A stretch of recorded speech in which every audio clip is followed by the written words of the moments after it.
Typhoon Ragasa has made landfall on China's southern coast earlier and further north than originally forecast. Dubbed one of the strongest storms of the year, it arrived on the shores of Hualien Island in Yangjiang City, carrying wind speeds of up to 144 kilometers per hour.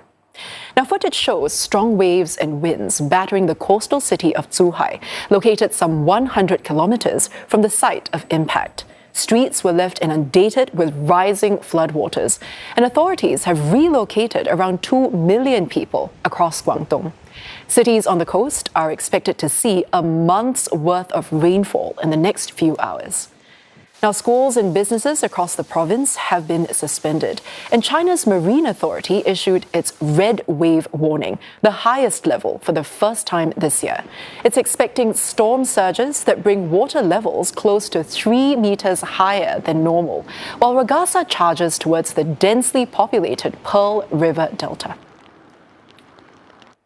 And for more, CNA's Deborah Wong joins us live from Shenzhen. Now, Ragasa has hit China's southern coast with destructive wind speeds. What is the latest you have on the ground?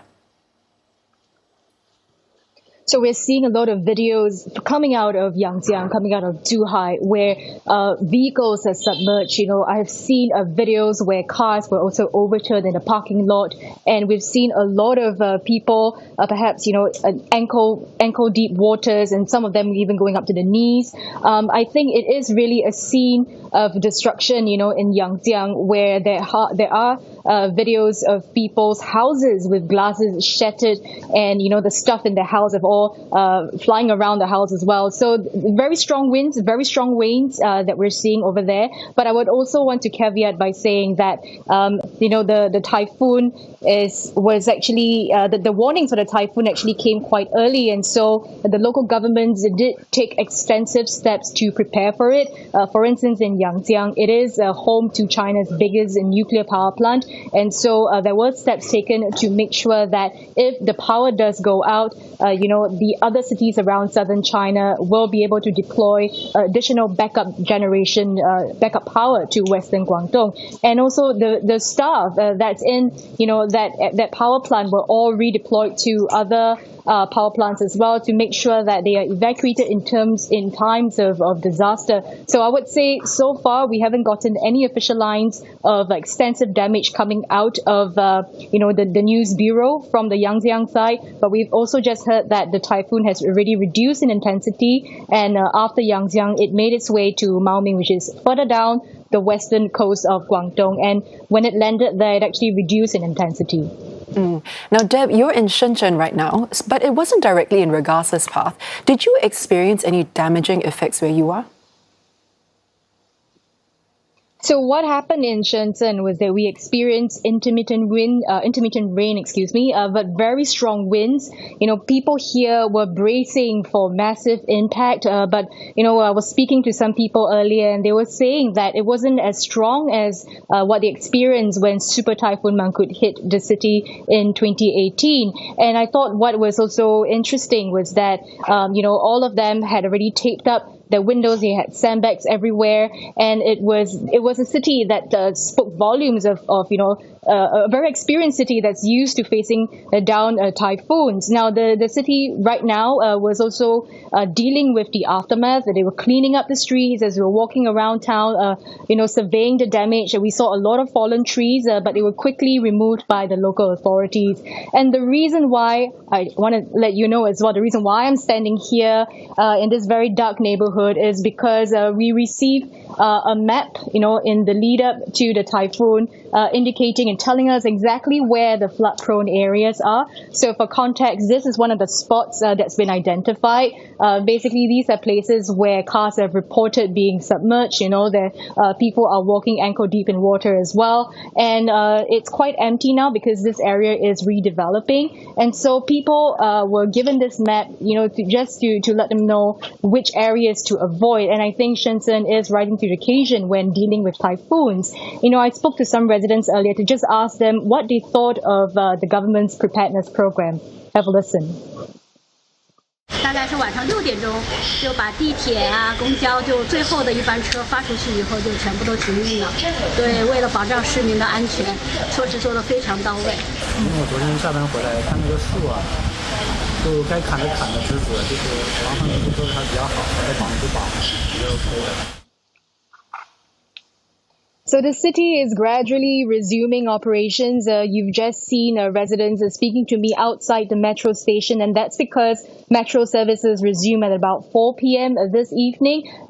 Shops as well, they are starting to open, and so people are going out in time for dinner. And we also just heard that, the high-speed rails, they will gradually resume operations from midnight onwards. So I think that's it for the typhoon. People are going back to normal, and really is another experience to talk about. Angela. Right. Deb, thank you so much for that update. That was CNA's Deborah Wong joining us live from Shenzhen.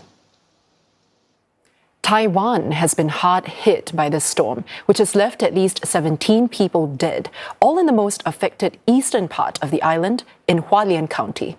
Around 150 people had been reported missing at one point, but that number has since been revised down by the fire department to 17 after many were found alive. Premier Cho Jung-tai has called for an inquiry into what went wrong with evacuation orders. CNA's senior correspondent Victoria Jin has the latest. The brunt of the storm was felt about 200 kilometers from where I am in Taipei. Dramatic scenes and devastation unfolding on the mountainous eastern coast of Taiwan in Hualien County. This came after the lake barrier at Ma Tai'an Creek gave way on Tuesday, sending a wall of water into the rural Guangfu township, destroying a major road bridge. Streets were flooded, cars swept away, and hundreds were trapped. Rescue efforts were in full swing, with the priority to locate the missing and prevent further destruction. So far, more than 7,000 residents have been evacuated, and the government has mobilized 27,000 troops to support rescue and relief work. Even as the bulk of Ragasa's destruction has been in Taiwan's east, the disruption is being felt across the island.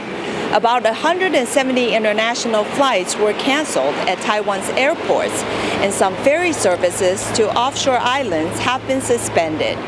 Victoria Jan, CNA, Taipei.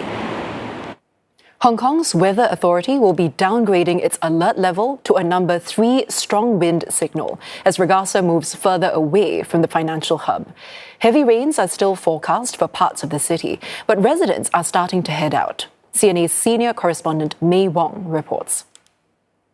The shopping district where I am right now, which is Causeway Bay, things are really starting to perhaps gradually improve with people walking around, simply because here in Hong Kong, many people don't want to stay cooped up inside their small apartments. When I spoke to some of the people here, they earlier told me that they're very glad that the typhoon has been downgraded and they will actually end up resuming work as well as school on Thursday. Now that is because they don't want to stay cooped up at home. But for the tourists, however, they've also told me that this is actually ruining their holiday plans, but they're taking it in their stride. We're hoping to have a nice short holiday together and do lots of touring. We have to cancel our cable car up to Taipei, and then we also have to actually cancel our flight, or rather SQ actually canceled our flight. Yes. I would say this one we were really well prepared for, which is good, but I think in the past, especially as it relates to some of the black rain we've had, it's been, we haven't been prepared. So I think everyone's safe. I think in the city is alright, so it's not like they're really hitting the us that bad, but I think people living in by the shore and on the south side, they would be a bit more damaged, a bit more affected. The response teams are still very much out there trying to help as many people as they can. They're still going around the city to figure out exactly what needs to be done. A lot of trees also needs to be cleared. authorities to continue to be on high alert to see who else requires help. But the post-typhoon will come much later on, and also the assessment of the damage to be expected in terms of monetary losses, that is also going to come much later. Many people are saying that it was not as bad as they had expected it to be, so that is extremely a huge relief for them.